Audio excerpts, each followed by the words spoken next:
AFI, Florianopolis International School.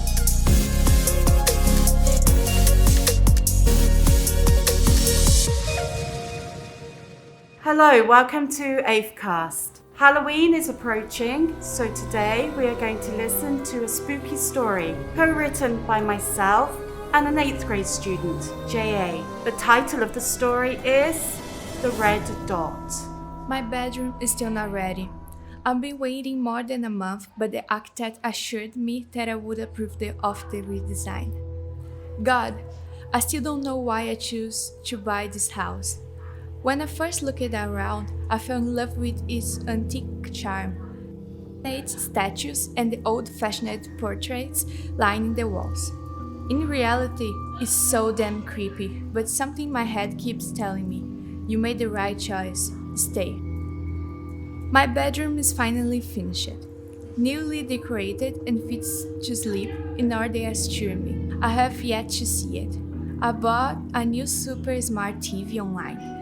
As it was cheap, it took more than 2 weeks to arrive, but I'm not complaining. I was so excited to see my new bedroom. I opened the door slowly. Oh my god, my first impression, I hate it. Walls were decorated with what I suppose art, but it's hideous. The worst one is the picture above the bed, which resembles a huge spider with piercing red eyes. I organized it in my room as best I could and put away my clothes. It has been a long day. I was ready to sleep, even if the room freaked me out. I turned the light off. Bliss, complete darkness. No street lights glaring through the window to disturb me. It felt amazing. During the night, I awoke. Feeling restless, I was unable to sleep. I could hear the oak floorboards creaking next to my bed. It was like something was walking up and down. It wouldn't stop.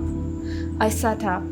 There was no one there. I was alone, but the noise continued. I became cold with fear. My hands were clammy with sweat and still the noise continued. It was then when I saw the red dot. I kept telling myself it's just the TV. It's just on standby, but why was I so frightened? Why was I unable to move? I passed out. The next morning I went to work. I had convinced myself that everything that had happened the night before had been a dream. But there was something so odd about it. At work, I talked to my colleagues about the night I had had, and they all laughed in my face. I knew I wasn't insane, but it had felt so real. I was exhausted when I got home that evening, so I made myself dinner and watched a movie in bed. I began to fall asleep, so I turned the TV off by the remote, and I lay down, but I could not ignore the red dot. This time it seemed closer and the noise, the sound of something walking up and down, appeared louder. Was I really crazy? I began to hear a voice in my head. It was tormenting me. I needed to stop. I screamed, "Stop!" and instantly the noise disappeared. The next day, I knew it was not just a nightmare. I was anxious, nervous. Every little noise I made me jump. I was constantly looking behind my back even though I didn't know what I was looking for. I decided to go to the police station. On arriving there, I told the police officer my story, every single detail, gasping for breath, using gestures and body language to make him understand the torment I was going through. After I told the officer the whole story, he asked me for to wait a minute so he could speak to his superior.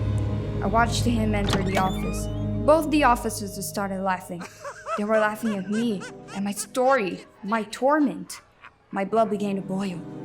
I burst into the office and shouted angrily, "If you don't believe me and think it's such a joke, I dare you to stay the night in my house."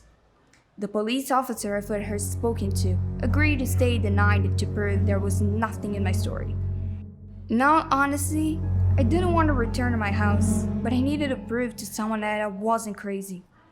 The police officer arrived and decided that he would sleep on the sofa. I went into my bedroom, closed the door, and got ready for bed. The red dot on the TV was shining brightly. I tried to cover it, but it still shone through. I turned off the lights. Suddenly there was a loud cracking sound, like bones being crushed under a huge weight. The police officer was screaming, and silence. I froze with fear. The red dot had disappeared. What had happened? Was it all over? The red light suddenly flicked on again, stronger than ever. There was a creaking on the floorboards. Then the voice in my head spoke quietly. Oh no, my friend, it's just the beginning.